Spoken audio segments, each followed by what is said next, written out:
Eu falei! O Bahia faz a melhor janela de transferências do Brasil. E aí então vem o Cláudio Melo Júnior 754 e comentou o seguinte: eu discordo, a do Inter é melhor. Será mesmo? Vamos analisar então as contratações do Colorado aqui e agora. 5 nomes já anunciados, um para cada setor do campo, tirando o ataque, que o Inter já anunciou 2 caras muito pesados, Borré e Alário. O Internacional divulgou essas montagenzinhas dos dois, tomando café juntos, na Orla do Guaíba, em Gramado e também na Praia de Torres. Até porque a foto dos dois juntos não foi difícil de achar não, tá? Eles jogaram juntos no Frankfurt. Uma pergunta que não quer calar é a seguinte: quando será que esses dois caras vão estar juntos, vestindo a camisa do Colorado? Apesar do Alário já ter chegado, a dupla com o Rafael Borré ainda não tá completa, justamente porque o Borré tá terminando de cumprir um contrato de empréstimo que ele tem com o Werder Bremen até o final da temporada europeia. E é óbvio que a diretoria do Internacional tá tentando a liberação do jogador para ele estrear pelo Colorado o quanto antes, só que não vai ser tão fácil assim, até porque o Werder Bremen ficou bem irritado com o próprio Inter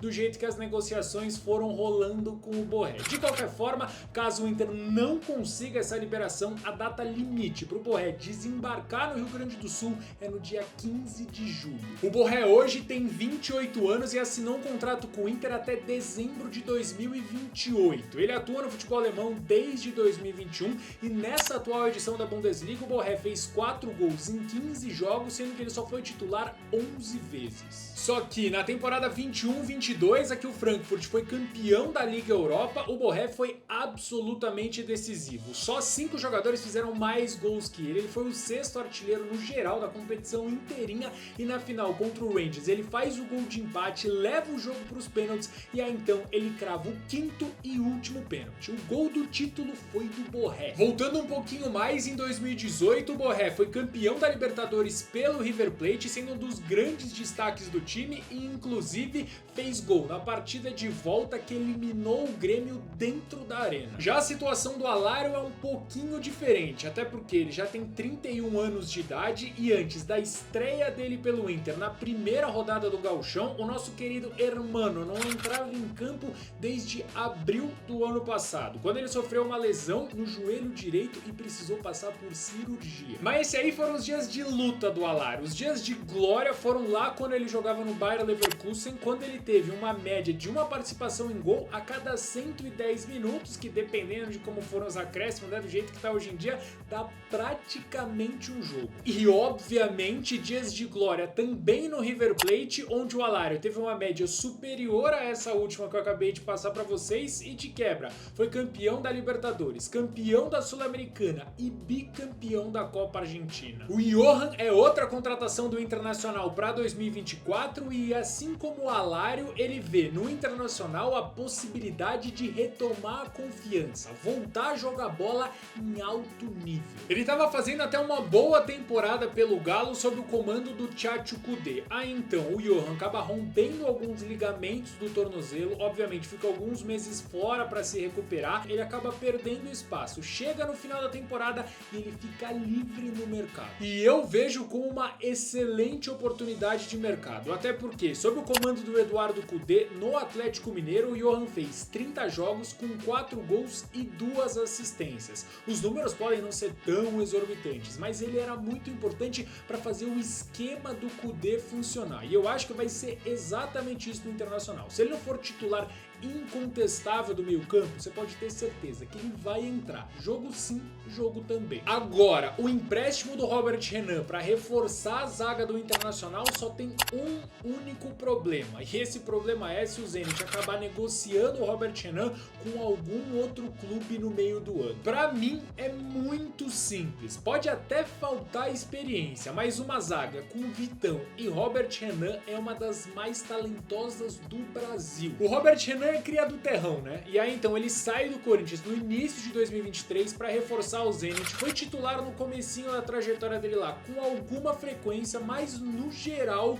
ele só fez 17 jogos. É muito pouquinho para um cara com um talento desse tamanho. Ele chega agora no Internacional, eu acho que vai sofrer um pouco com essa falta de ritmo, até porque antes dessa estreia dele ele não jogava desde outubro do ano passado, mas assim que ele se acostumar, vai sobrar na zaga. Não tenho a menor dúvida disso, tanto que quando ele estava jogando com frequência lá no Zenit, ele foi convocado para a seleção brasileira principal. Falar do Vitão bem rapidinho aqui, tá? Desde que ele voltou pro Brasil em abril de 2022, saindo do Shakhtar Donetsk, o Vitão é tranquilamente um dos 10 melhores zagueiros do Brasil. E cara, aqui um dos maiores anticlímax possíveis, de verdade. O Ivan só tinha feito pelos últimos 3 clubes que ele passou, e aí a gente tá falando de Corinthians, Zenit e Vasco, 10 partidas. E aí então o Ivan chega no Internacional com a missão de ser o substituto imediato do Rocher, que é um excelente goleiro, mas nessa temporada vai perder vários jogos do Internacional por conta da seleção uruguaia. Copa América, tem data FIFA, e aí então, pra tristeza gigantesca do Ivan e obviamente dos torcedores do Internacional, ele acabou rompendo o ligamento cruzado anterior, o LCA, no primeiro jogo do Gauchão. Como o prazo de recuperação do Ivan é mais ou menos aí 8 meses, o Kehler, que já foi até titular do Internacional e inclusive na temporada passada foi muito contestado pela torcida, pode acabar ficando por mais uma temporada. E olha que ele já estava na lista de negociáveis do Internacional, recebeu proposta de 2 clubes, mas ao que parece ele fica. Completando essa lista tem o Tauan Lara, que está treinando separado já no Internacional, e o Lucas Ramos, que deve jogar na Eslovênia. João Peglo, que já foi uma promessa, não joga pelo Inter desde 2021 e também deve meter o pé para a Rússia. Agora, esses 2 últimos têm uma situação um pouquinho mais delicada. O Gabriel tá de contrato renovado até 2025,